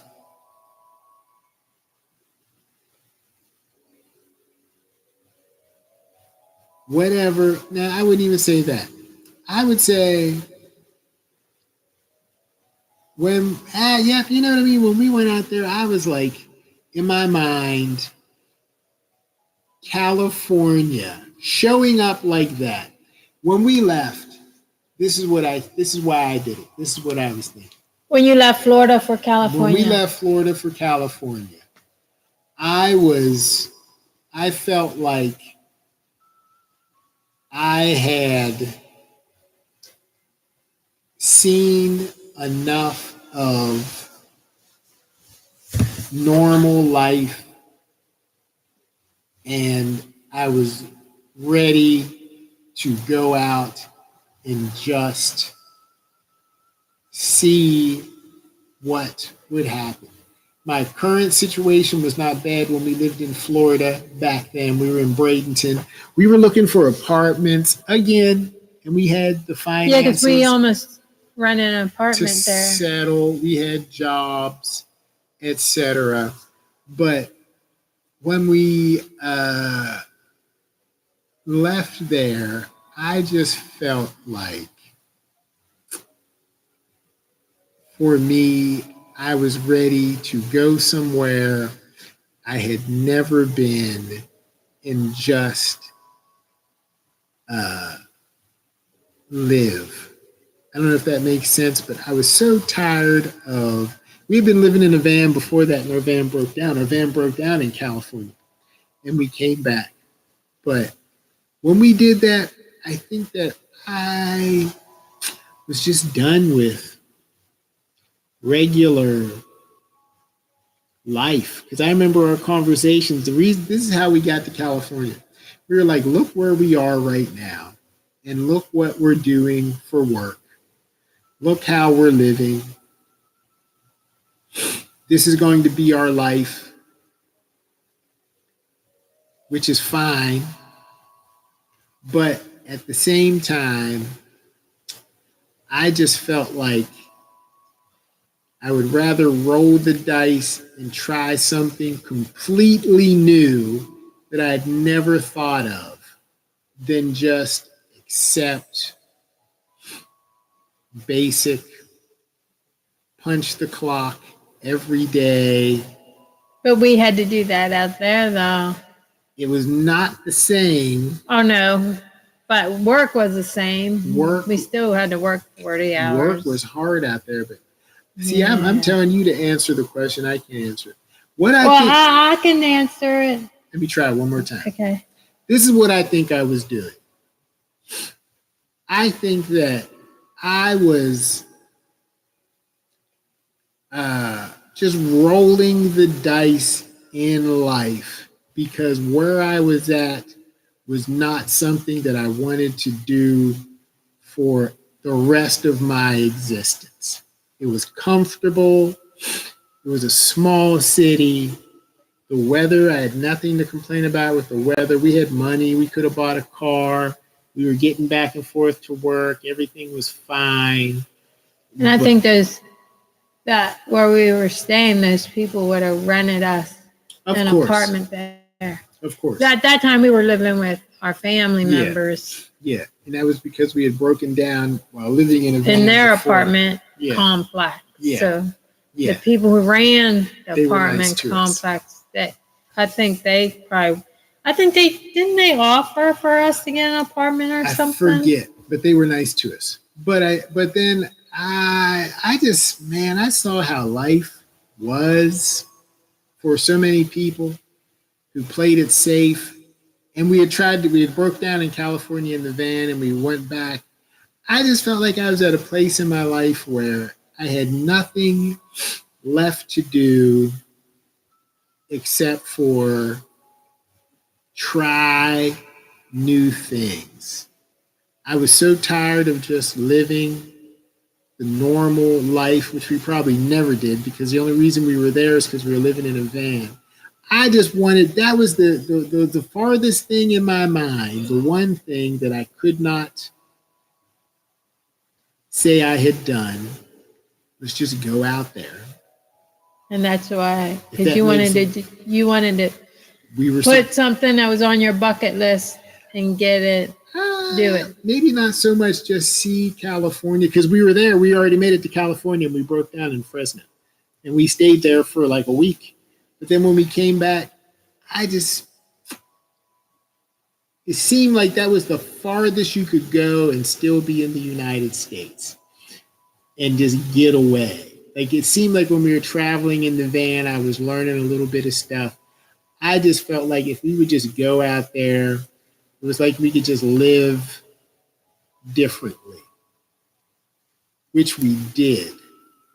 I think because it was stressful, it was foreign, it was new. You had a sister who lived in the Bay Area, but we didn't live with them. We had to work. Well, on I didn't her get and things along like that. with her, so. Yeah. I was into. And she offered for us to live there, but I was like, nah, I don't want to live with her.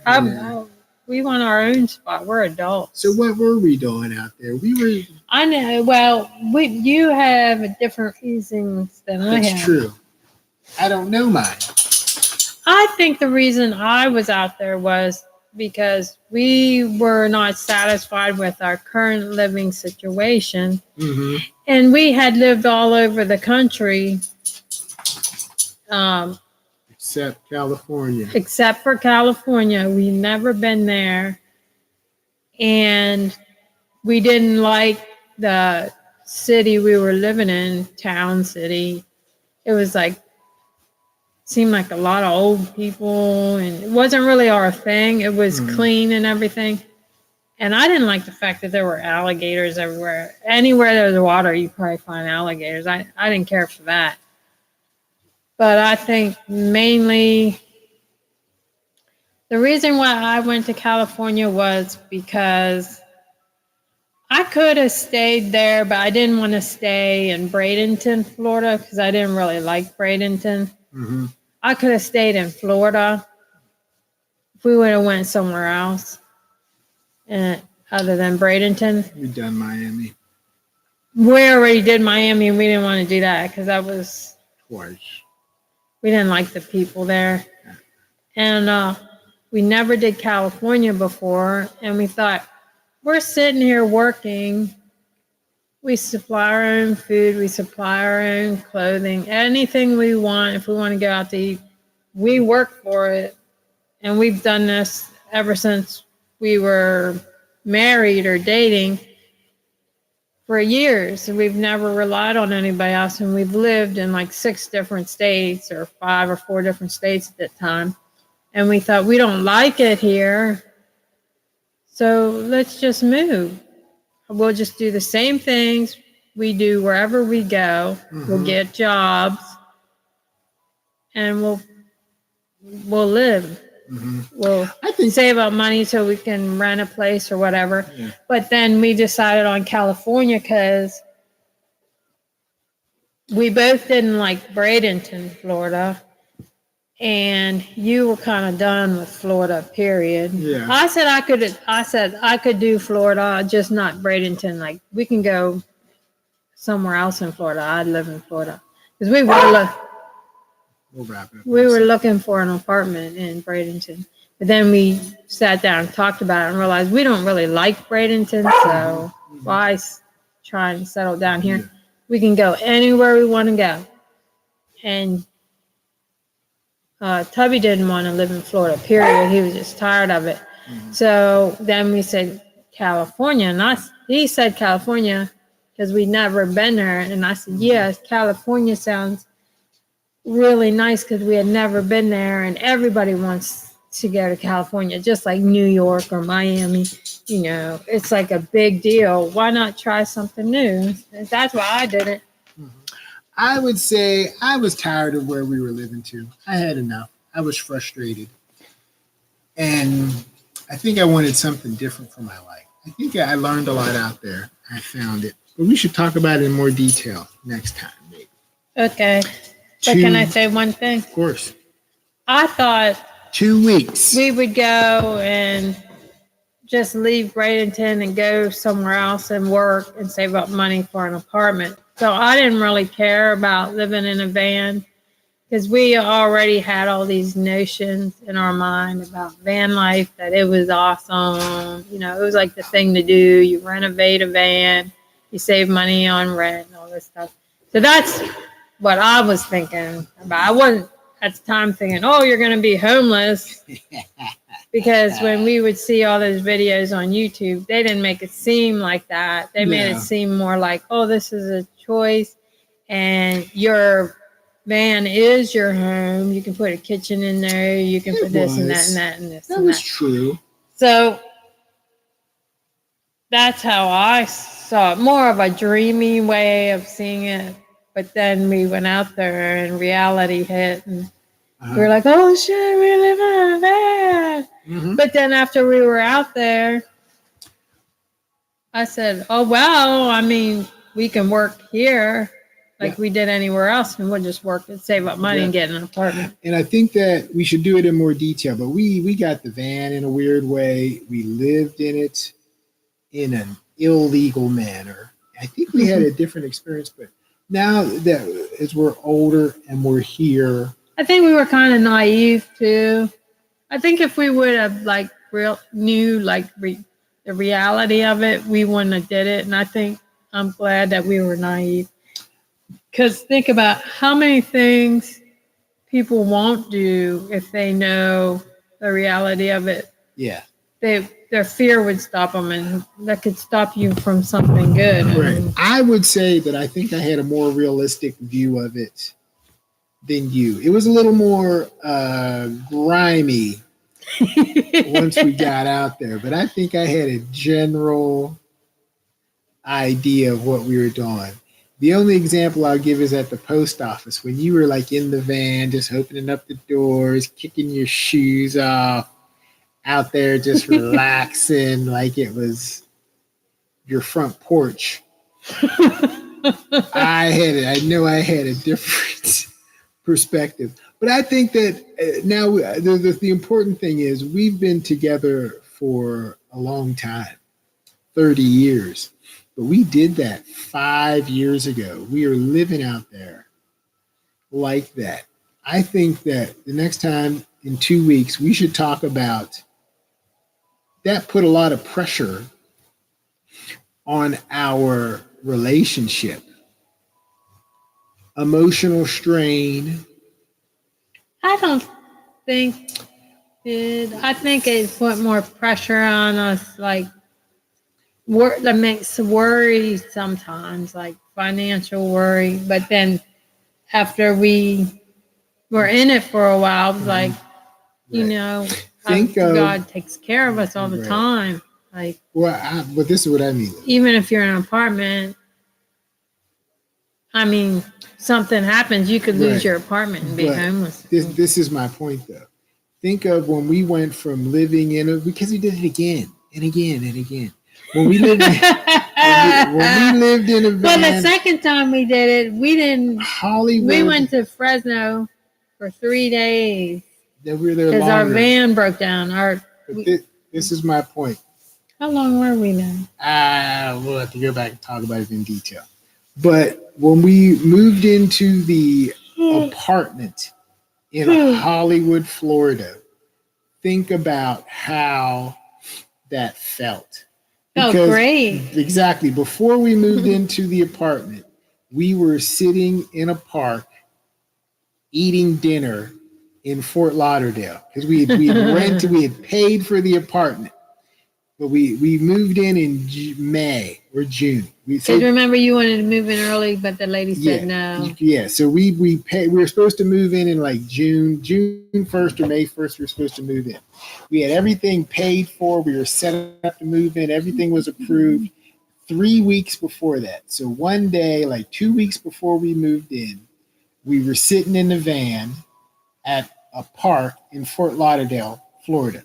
And we were eating dinner. So we'd come from the gym, we showered, we were sitting there in the park eating dinner and you were chewing your food.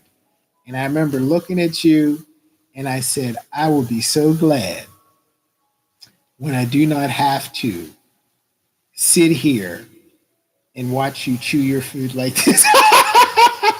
And remember what I said that one time Uh-uh. when we got into a fight in the van and you said something to me, and I said, I told you, I said, see, I knew you wouldn't be able to do the van life because you like your personal space. Yeah. But that was like 2 or 3 van I lives think I get of, yeah. So we should. I think it definitely it put so much strain on us in our relationship. The way that we lived in the past, we put so much strain on our relationship that now when we go through difficulties, I think that we experience them differently as a result of living in California, though. You think? Yeah, financial strain, like emotional strain. Think of all the things we've gone through in our relationship that it wouldn't survive. But we've been like walking through these situations before. I think we should talk about that in greater detail because we are so different, and I think that we experience life differently. Yeah, But I think we're so too. still together when we talk about it. I can't believe that your perspective is so different. But It is because yeah, you're worrying about fear and stuff like that, not feeling safe, and like the whole. you said you didn't worry about that. Not like that. Nah, I did. Nah, I grew up in Chambersburg. me too. You don't have Yeah. drug addicts Now we should talk coming about up to you some of the. saying weird things to you. You know, that's like if you're, Yeah. let's say you're Amish or something. You grow up on an Amish farm and you grow up, and then you're an adult and you decide you don't want to be Amish anymore. Then you move to California and you say you're going to go to the grocery store to get some fruit, and crazy people are coming up to you. Well, That would be crazy. yeah, but we've been around before. We've seen stuff. But I've seen stuff, but I've never been like you had to live across with them. the street. Yeah, you had to live with them. Your only protection. They were everywhere. I don't care where you went. Rich neighborhoods, poor neighborhoods, you can get away from it. Beach. So the difference was the only thing we were living exactly like them. So we were around them. But we weren't mentally ill. But and on drugs. We weren't on drugs. But I think that that makes a whole other different person. So your shock is that we were violent people everywhere. We were living with them like them. That got you. Yeah. I don't think it affected me like that. But you know what? I think it took a while for us to realize, wow, we are homeless. Like we are. I remember that story. We should start with that one. I know. I remember when. But it took a while to register because we made the choice to do that. Like it wasn't like in my mind, and I thought in your mind, it wasn't like, oh, we're choosing to live out on the sidewalk. Yeah. We had like a plan in our mind, like, oh, we're going to get this van, we're going to renovate it, and on the inside, it'll look like a house. And then, you know, you'll have a stove and a bed and room in there and everything. Right. So that's the way it may seem like going. But then when you get to the brass tacks of it, that's rich people. Well, I sold my house. They're 23. They have a house at 23. I got tired of living in this type of way, so I sold my house, and I'm going to do the van life. So I got this van, and I renovated it, and you got your living room and your kitchen and your bedroom. So that's how we were thinking. And then when we get down to it, we're like, oh, we don't got no money. This is how poor people do the van life. Well, I think California was different. We'll do it in more detail. And it was more expensive in California, so it wasn't like you got to be careful how you spend your money. So next time, 2 weeks from today, we will pick it up. So what I'm learning from all of this is we have definitely experienced life differently, and it's interesting to talk about it. Because if we would go into some of the stuff that They're probably happened, cold. we'll get them. Some of the stuff that happened in California, you were terrified by, probably. Of course, I've That's- never seen anything like that before. So we should talk about some of it. So do Okay. you remember there was this? I'm gonna leave it at this. There was a car accident. I was. Oh, I was all get- kinds of crazy stuff was happening. And the weird thing was, like, God was really protecting us. Like, the way these things happen, there has to be a God. Yeah, there was I'm not being religious. I'm But saying you cannot deny We're it. going, so that's what we should talk about, God in California, but we should discuss the actual specifics of our life because that was crazy. We've been through some craziness. All right, Yeah. this is the first one. It's over. Boom. And